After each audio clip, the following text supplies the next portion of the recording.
सुप्रिया जी, क्या कानून बनना चाहिए राष्ट्रीय स्तर पर या राज्य स्तर पर? आपका क्या मानना है, पार्टी का क्या मानना है?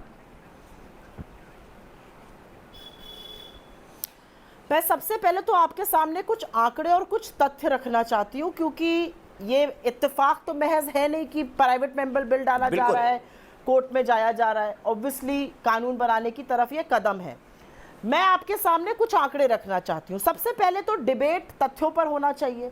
ये क्या डिबेट है? ये पॉपुलेशन का डिबेट है। हमारे देश में अगर मान लीजिए 140 करोड़ की जनसंख्या है, तो दो चीजें समझनी जरूरी है। ये दुनिया भर के लिए लागू होता है, हमारा देश कोई एक्सेप्शन नहीं है।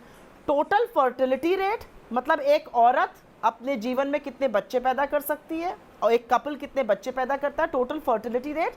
और रिप्लेसमेंट लेवल। रिप्लेसमेंट लेवल क्या होता है कि मैं और मेरे पति हैं, कल को हम मर जाएं तो हमारे दोनों बच्चे हमारी जनरेशन को रिप्लेस करें।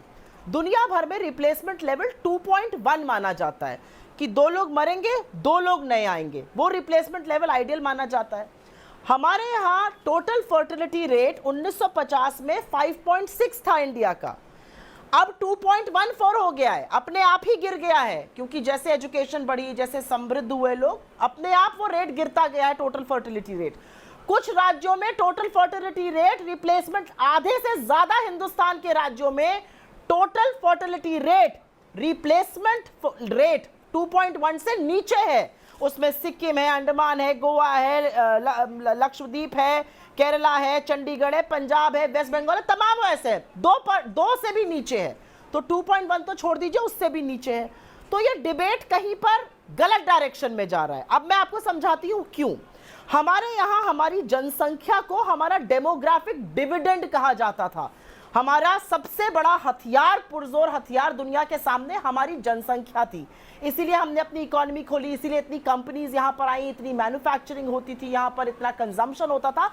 यह एक बहुत बड़ा मार्केट था दुनिया के लिए, और इसीलिए हम समृद्ध हुए, इसीलिए नौकरियां बनी, इसीलिए रोजगार बढ़ा, इसीलिए कंजम्पशन बढ़ा, निवेश बढ़ा, क्योंकि हमारा डेमोग्राफिक डिविडेंड था।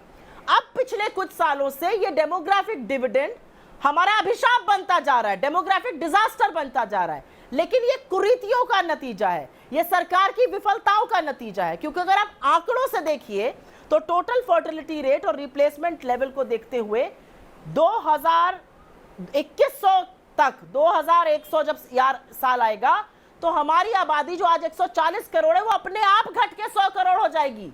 हमारी वर्किंग पॉपुलेशन जो आज 76 करोड़ है, वो अपने आप घट के 58 करोड़ हो जाएगी।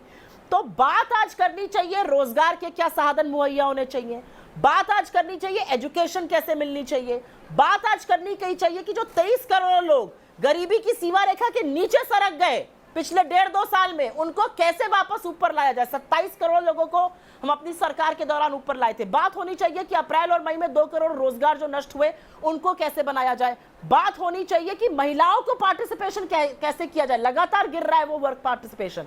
इस पर बात नहीं हो रही है, बात हो रही है मुद्दे की गलत मुद्दे पर।